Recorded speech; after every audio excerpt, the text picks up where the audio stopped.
Pensa só, e se fosse possível fazer aquelas perguntas gigantescas da vida, sabe? Sobre Deus, o universo, qual o nosso propósito aqui, e simplesmente receber respostas diretas? Pois é, hoje a gente vai mergulhar numa obra que se propôs a fazer exatamente isso, o Livro dos Espíritos, de Allan Kardec. Vamos dar uma olhada em como as primeiríssimas páginas dele constroem toda uma base para a gente tentar entender a existência. Para a gente entender a importância disso, vamos voltar no tempo. Imagina 1857, uma época de muita, mas muita agitação intelectual, científica. E é nesse caldeirão de ideias que surge esse livro com uma proposta, olha, super ousada. Responder às grandes perguntas sobre a vida, sobre a morte, mas o detalhe é que não era só mais um livro de filosofia, não. A abordagem dele era, nossa, completamente diferente de tudo que se fazia na época. E o que faz esse livro ser tão único, tão diferente? É o método. Pensa só. A estrutura toda dele é um diálogo, uma conversa. De um lado está lá o Allan Kardec, o organizador da obra, fazendo as perguntas que todo mundo já se fez um dia. E do outro, segundo o livro, espíritos superiores respondendo por meio de médiuns. É como se fosse uma ponte direta entre o nosso mundo e o que ele chama de mundo espiritual. Então, beleza.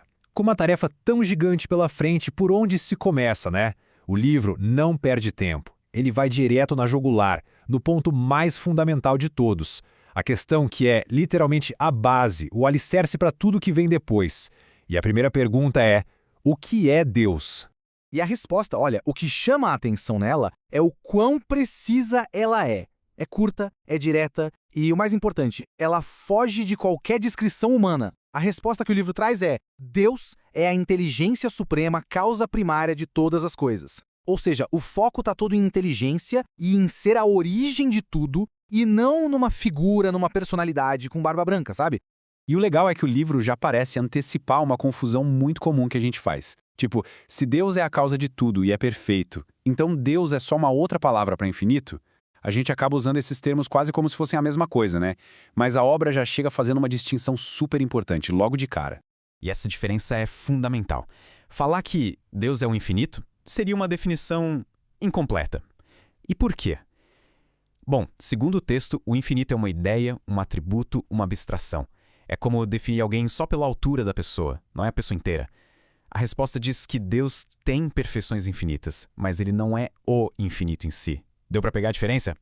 Ok, então a definição está na mesa, mas o livro não fica só no campo das ideias. Ele mergulha na experiência humana. De onde é que vem essa sensação, essa intuição de que existe algo maior? Será que é só uma coisa que a gente aprende na escola, com a família? Algo que é passado de geração em geração e só?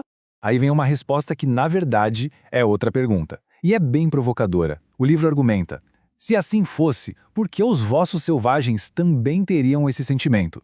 A lógica é genial. Se a crença em Deus fosse só algo aprendido na civilização, por que povos que viveram totalmente isolados, sem contato nenhum com essas ideias, também teriam essa mesma noção? A ideia é mostrar que esse sentimento é universal, vai além da cultura. Então, o ponto central aqui é este. A doutrina defende que a crença não ser superior não é só uma coisa cultural. É algo inato, uma intuição que já nasce com a gente, que está na nossa consciência. Não importa se a gente foi para a escola ou não. É algo que todos os povos, de um jeito ou de outro, parecem compartilhar. Tá, mas e o argumento clássico do materialismo? O livro não foge da briga, ele encara de frente. E se tudo isso que a gente vê, a ordem perfeita do universo, as leis da física, a vida, não for resultado de um plano inteligente? E se for tudo fruto de uma combinação cega da matéria? E se for tudo simplesmente obra do acaso? A resposta para essa questão é direta. É chamada de outro absurdo. A lógica por trás é simples. O acaso, por definição, é cego. Ele não tem um plano, não tem inteligência. Então a pergunta é: como é que algo cego poderia produzir os efeitos tão inteligentes que a gente vê por toda parte na natureza? É só a gente pensar na diferença. De um lado, você joga as coisas para o alto e espera que o acaso crie algo. O que você tem? Bagunça, resultados aleatórios. Do outro lado, você tem a inteligência, que cria coisas com propósito, com harmonia. O argumento do livro é que o universo, com toda a sua ordem, se encaixa perfeitamente na segunda opção. É um efeito inteligente, que precisa ter tido uma causa inteligente. E toda essa ideia é resumida num ditado super simples, mas muito poderoso. Pela obra se conhece o autor. Esse é o coração do que chamam de argumento do design inteligente. É a mesma lógica de olhar para uma pintura incrível e saber que existiu um pintor, mesmo sem nunca ter visto a pessoa. A obra sugere que a gente olhe para a criação para entender que existe um Criador. Mas que obras são essas, afinal? O livro aponta para a harmonia que rege o universo, sabe? As leis da física, da natureza, que governam absolutamente tudo. A própria complexidade da vida, o jeito como tudo está interligado, tudo isso é apresentado como prova de uma inteligência muito, mas muito superior à nossa. Então, percebe o caminho que a gente fez até aqui? É uma construção lógica bem clara, passo a passo. Primeiro, vem uma definição principal: Deus como a inteligência suprema. Depois, o argumento de que a crença nisso é algo que nasce com a gente. E, para fechar, a gente olha para as provas dessa inteligência na própria criação ao nosso redor.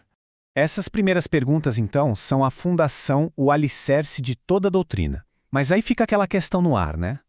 Se essa é a causa de tudo, a origem, como é que o resto do livro vai usar essa base para explicar a natureza da alma, o nosso propósito na vida, a jornada do espírito? Bem, esse é só o ponto de partida para um universo inteiro de novas ideias.